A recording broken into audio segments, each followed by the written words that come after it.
안녕하세요. 코드바주팀 레벨 4 1차 데모데이 발표를 맡은 신세한탄입니다. 발표 시작하겠습니다. 목차입니다. 발표는 레벨 4 1차 데모 목표, 현재 완료 상황, 프론트엔드 구현 목록, 백엔드 구현 목록, 추후 계획 순서로 진행하겠습니다. 레벨 4 1차 데모 목표입니다. 프론트엔드, 백엔드가 공통으로 채팅 기능 구현을 목표로 잡았고, 프론트엔드에서는 추가로 성능 리포트를 기반으로 한 성능 개선을, 백엔드에서는 캐시 적용, 로드 밸런서 전환, 알림 기능 구현을 목표로 잡았습니다. 현재 완료된 상황을 공유드리겠습니다. 노란색으로 표시된 부분이 완료된 부분인데요. 채팅, 성능 개선, 캐시 적용, 백엔드에서의 알림 기능이 완료되었고, 계획에는 없었으나 서버 부하 관리의 필요성을 느껴 슬레이브 노드도 추가하게 되었습니다. 프론트엔드 구현 목록에 대해 발표하겠습니다. 프론트엔드에서는 SEO 개선, 퍼포먼스 개선 등 성능 개선과 채팅 목록 조회, 단일 채팅 내용 조회, 웹소켓, 스톰프.js를 통한 실시간 채팅 기능 구현을 진행하였습니다. 우선 SEO 개선입니다. 이미지 검색 엔진 최적화를 위해서 Alt 태그를 추가했고, 크롤러봇이 사이트를 수집할 수 있도록 robots.txt 파일을 추가하였습니다.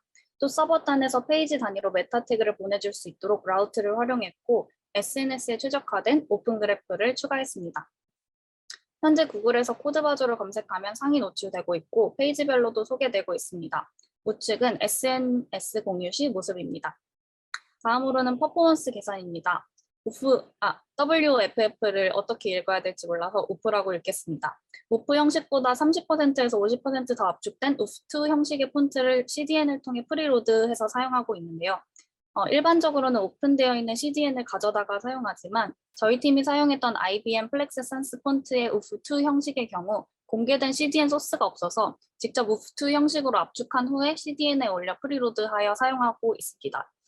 우프2 형식을 지원하지 않는 브라우저에 대해서는 우프를 사용할 수 있도록 처리했습니다. 또 코드 스플리팅을 통해서 앱 컴포넌트에서 당장 사용하지 않아도 되는 번들들을 분리했고 병렬로 다운로드할 수 있게 해서 속도를 개선하였습니다.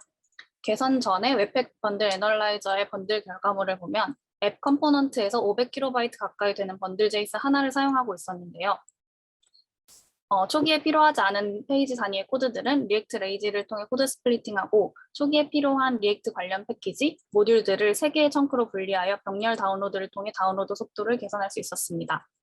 개선 전 네트워크 탭을 보면 500KB 번들 JS 파일을 모두 다운로드한 후에 1MB의 폰트 파일을 다운로드하고 있는데 개선 후에는 CDN을 통한 폰트 프리로드와 3개의 청크 번들을 병렬 다운로드해서 4가지 파일을 동시에 다운로드하는 것을 확인할 수 있습니다.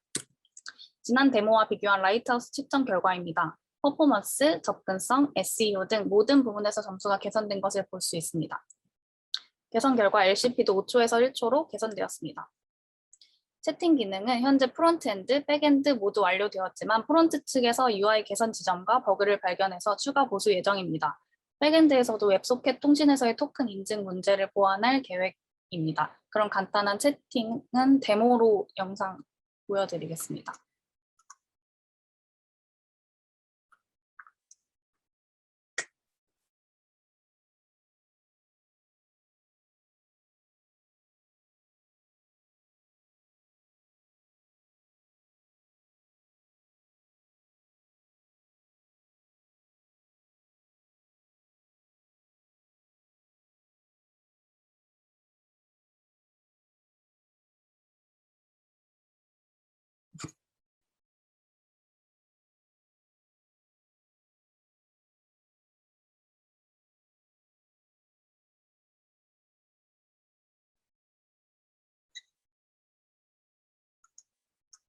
네, 여기까지 데모 영상이었고요. 백엔드 구현 목록은 퍼피가 이어서 발표 맡아주겠습니다. 안녕하세요. 코드바조 팀의 백엔드 발표를 맡은 파피입니다. 먼저 백엔드 구현 상황을 보면서 완료하지 못한 기능과 완료한 기능에 대해 간략하게 브리핑한 후 구현된 기능 각각에 대한 설명을 이어나가는 식으로 진행하겠습니다. 완료된 기능으로는 채팅, 2차 캐시 적용, 리뷰 요청에 대한 웹에서의 푸시 알림 기능, 그리고 기존에 설정한 목표는 아니었지만 추가된 인프라 관련 기능으로 젠킨스의 부하 분산을 위한 슬레이브 노드 추가가 있습니다. 아쉽게도 다른 일정이나 우선순위에 밀려 미처 구현하지 못한 기능들이 있는데요. 첫 번째로 웹 어플리케이션 서버를 오토 스케일링하기 위해 현재 인프라 구조에서 엔진엑스를 로드 밸런서로 전환하고자 하였으나 새로운 버전 릴리즈 시 오토 스케일링을 통해 동적으로 추가되었던 인스턴스까지 고려하는 배포 프로세스가 필요하기 때문에 보류하게 되었습니다. 리뷰 요청에 대한 메일, 카톡 알림 기능도 계획했었지만 완료하지 못했습니다. 다만 우선순위가 더 높다고 판단한 웹페이지에서의 리뷰 요청에 대한 알림 기능 구현을 완료하였습니다. 다음은 추가된 백엔드 기능들입니다. 웹소켓 프로토콜 그리고 서브 프로토콜로 스톰프를 사용하여 리뷰어와 리뷰이 간 채팅 기능을 구현했습니다.